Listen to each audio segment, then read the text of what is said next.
G'day folks, time to do some maintenance work and a bit of exploration on the Honda. I've given the engine a bit of a wash yesterday, got rid of most of the oil.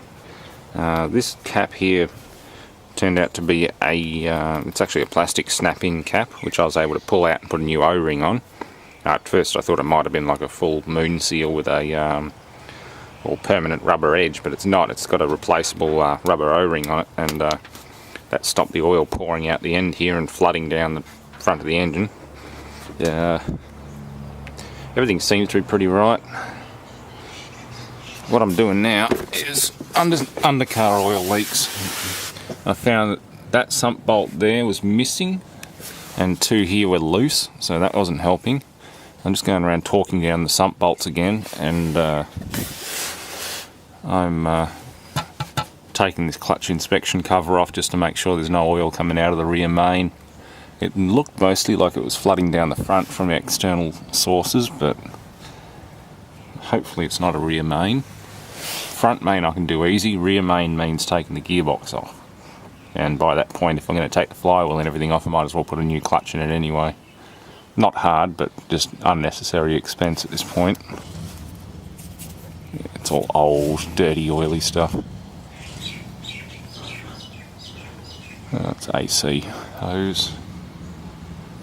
Yeah, so that's what I'm doing at the moment, getting in here and getting dirty. Do engine mounts. I'll get the full set of 5 engine mounts because half these are busted. That one's completely busted. Doesn't do the drive shaft or anything any good.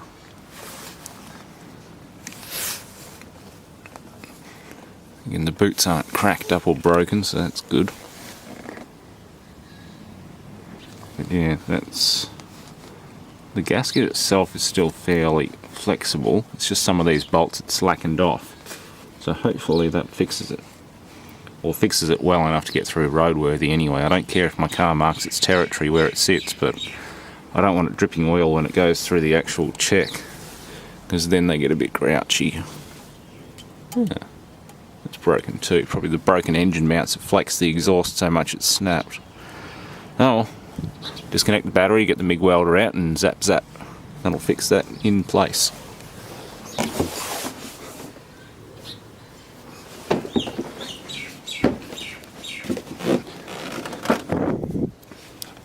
Yeah, so it's not too bad. No sign of oil coming out around here anymore. Well, it was mainly here, and it was just flooding down over the thermostat housing down the back and blowing back over the distributor when you're driving. It was making a mess. And there was a fair bit coming out because the O-ring had gone completely hard and like plastic. There it is. It's not completely hard, but it's gone from being a round section to a rectangular section, and that cap was just floating around in there. It was just slapping around letting oil out. Next thing's also take the throttle body off and clean that up, because right now it's just hypersensitive to well, it's not hypersensitive. I think the idle control takes a little bit to respond at times. It's a bit sticky. So I'll clean up the idle air control shutter valve, and I wish I could put a softer rate spring on this throttle. It's just a lot heavier than the RAV4's. And with the way the accelerator's set up, it's almost a bit hard to use. So I would like to put a softer spring on that, but I don't think I can. Yeah. That's vacuum reservoir essentially. It's part of the intake. That's a manifold absolute pressure sensor, a MAP sensor. On the RAV4 it's just up here on the firewall with a hose connecting it. In this case it's straight on the throttle body. There's no MAF meter.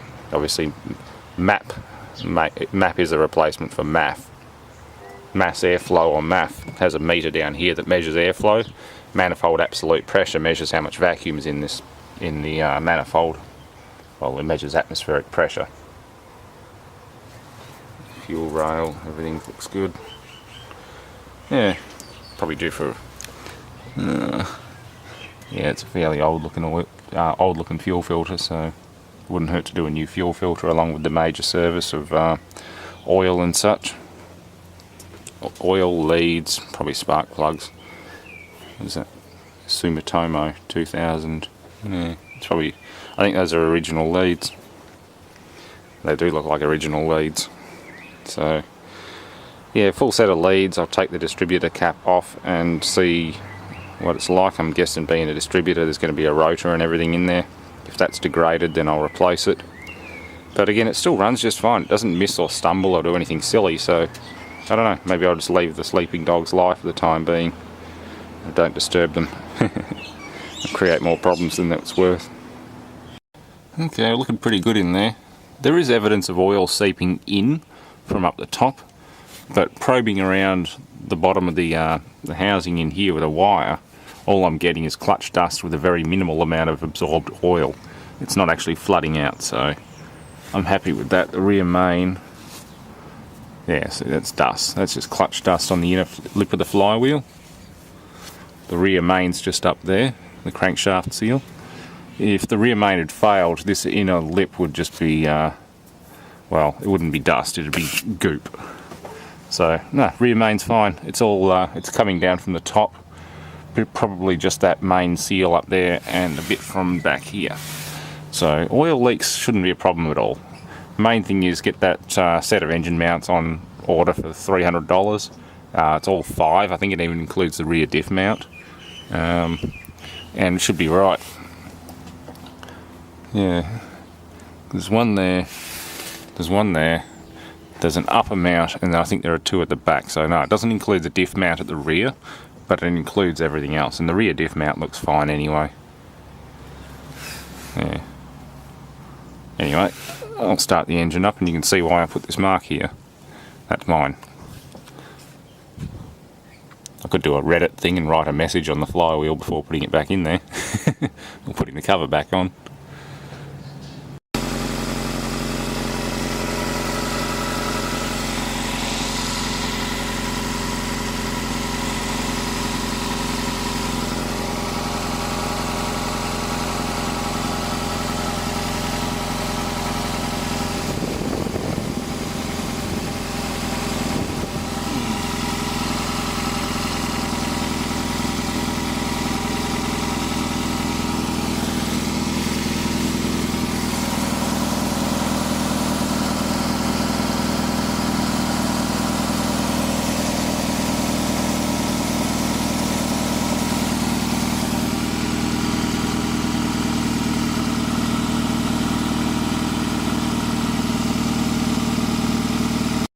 I think I need a bigger mark to really get the camera to visually sync with the flywheel.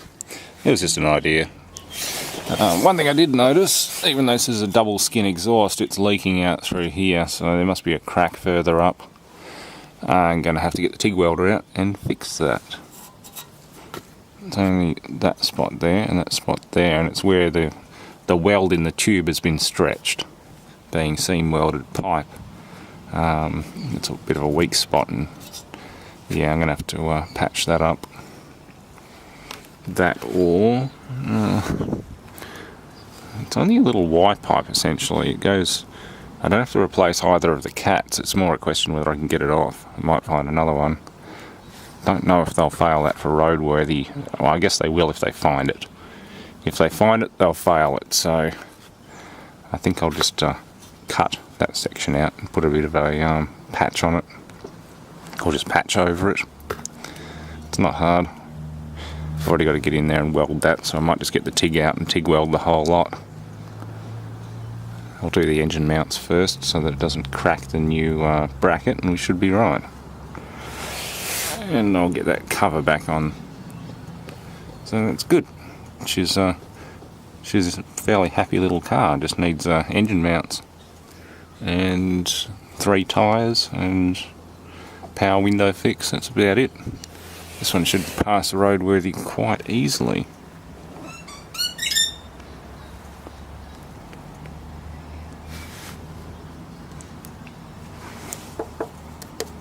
And a service. Where is the oil filter?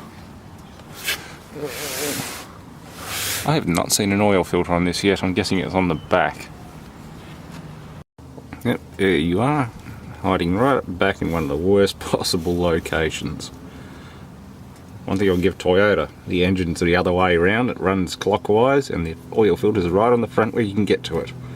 Honda's arse about in every single way. Not so cool. There's an O2 sensor. And a cat converter. Yeah. That's differential to rear end. Yeah. Interesting little jiggers.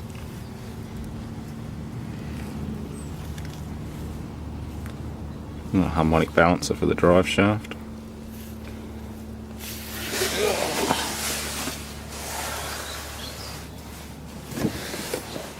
Yeah, they're fun at working under cars. Yeah, I had someone ask me what manuals are like, because they've always had auto cars, and manuals are fun. They're not as easy as an auto, because on an auto you've got a fluid clutch. In this case it's mechanical. When you depress the clutch, the engine's not engaged to the transmission at all. When you bring the clutch in, it's basically hard connected. I mean, you've got friction material, you've got a certain amount of travel to slip the clutch in, but there's no fluid clutch to basically stop the engine from stalling when you come to a stop, or even just drop it in too quick. So yeah, manuals are fun. I like them. I was thinking about getting an auto CRV for another $1,000 more, but to be honest, manual's fun. I mean, I like the lazy factor of the auto, but for something like this that I'm not going to be putting a huge amount of kilometres on, manual's awesome.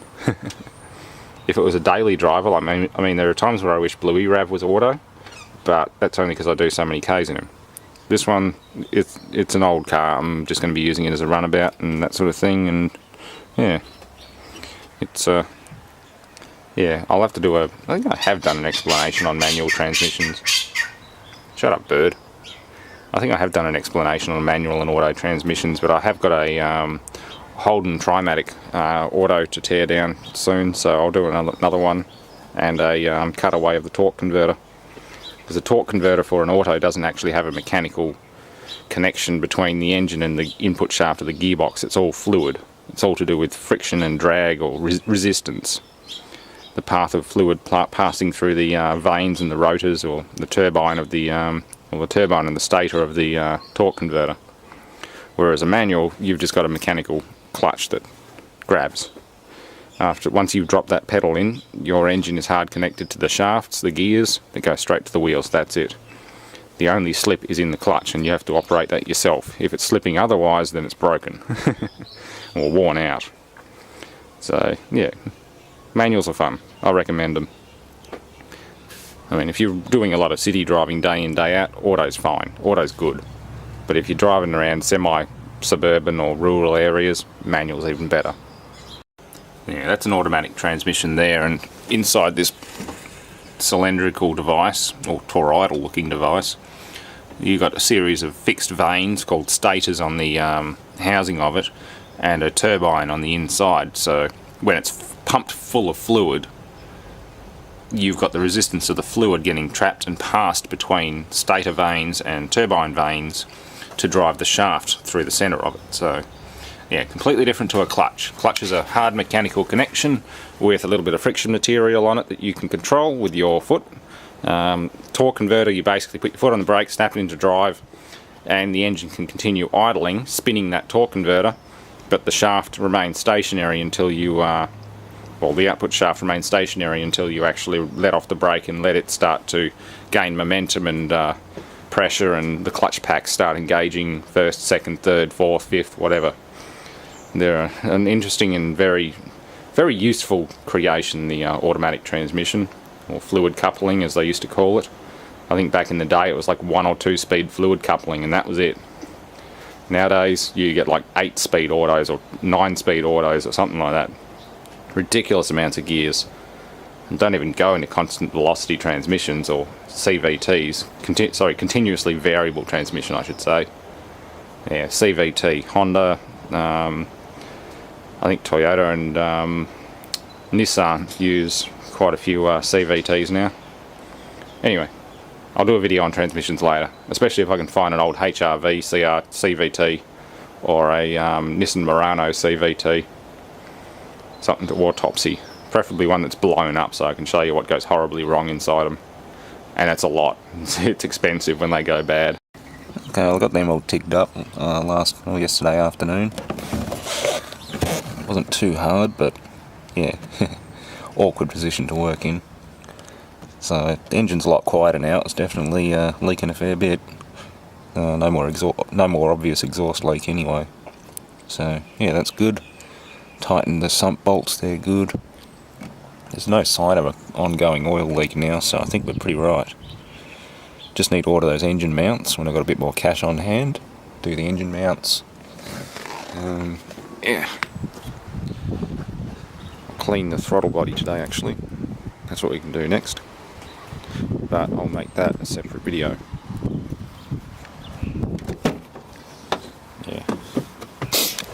Yeah, I'll make that a separate video.